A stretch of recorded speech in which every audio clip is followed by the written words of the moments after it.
আসসালামু আলাইকুম রহমতুল্লাহি ওয়া বারাকাতুহু। সম্মানিত বন্ধুগণ, আজকে আমি আপনাদেরকে বলবো যে পায়ে হেঁটে হজ করার সহি তরিকা কি।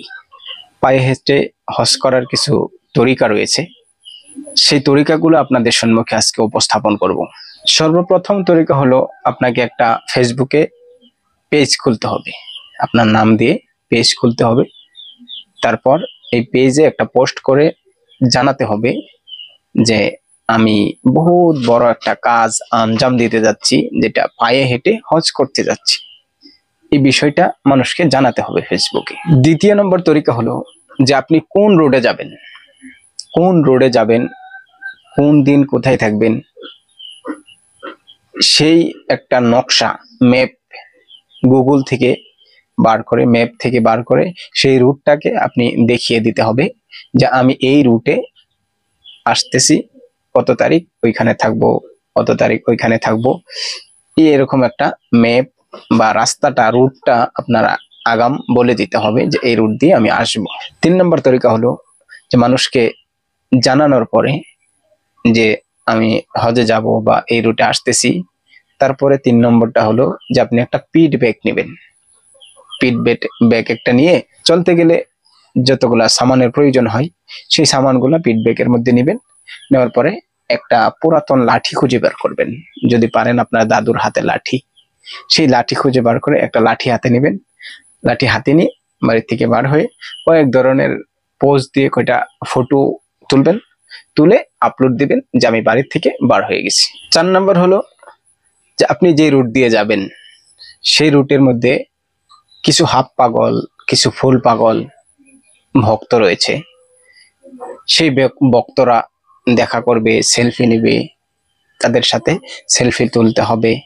সেলফি তুলে সেগুলা আপলোড করতে হবে যে দেখেন মানুষের ভালোবাসা, এই সেই।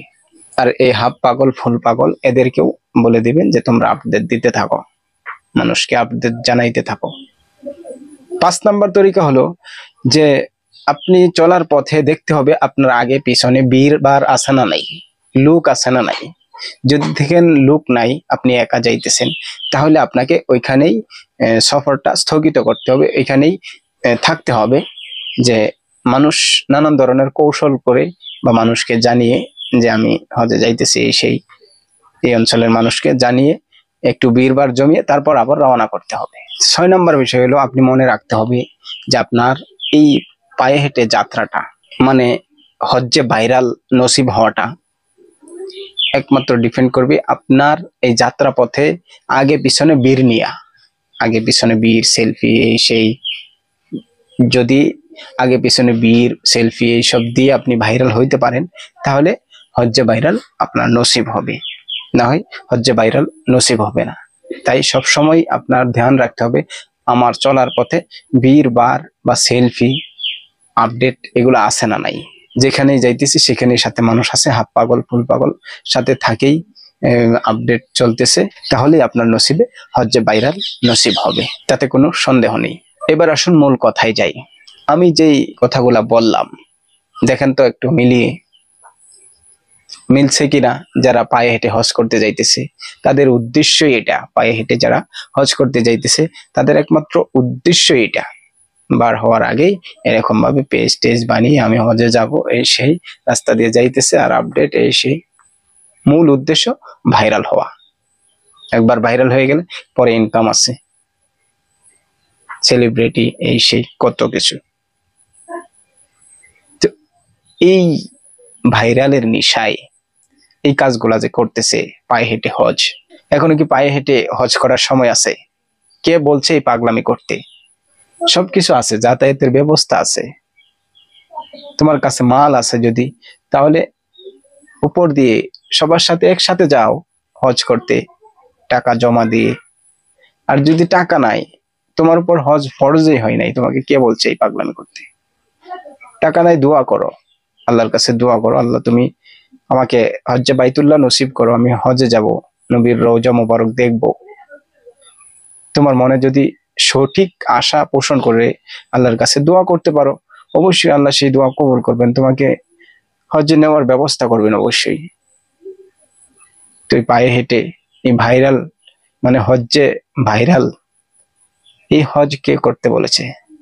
আল্লাহ সবাইকে সহি বুঝ দান করুক। এই পাগলামির থেকে প্রত্যেক যুবককে হেফাজত করুন। অনেক যুবক দেখা যাইতেছে এরকম দুঃসাহস করতেছে বা করার ইচ্ছা করে। এই ইদানিং দেখলাম একটা মেয়ে কর্ণাটক থেকে নাকি না কেরালার থেকে একটা মেয়েও হজের জন্য ছুটেছে পায়ে হেঁটে। আয় হায়, কি অবস্থা দেখেন। আল্লাহ এইসব পাগলামির থেকে আমাদেরকে হেফাজত করুন, আমাদের যুব সমাজকে, এবং মহিলা সমাজও এখন জড়িয়ে গেছে। সবাইকে আল্লাহ সুবহানাহু ওয়া তাআলা এইসব পাগলামি থেকে হেফাজত করুন। কোরআন সুন্নাহ অনুযায়ী, আলেম ওলামার পরামর্শ অনুযায়ী আমরা যাতে জিন্দেগি যাপন করতে পারি, বা হজ করার যদি নিয়ত ইচ্ছা থাকেই আমরা যাতে একটু পরামর্শ ওলামায়ে কেরামের কাছ থেকে নিয়ে তারপরে যাওয়ার চেষ্টা করি ইনশাআল্লাহ।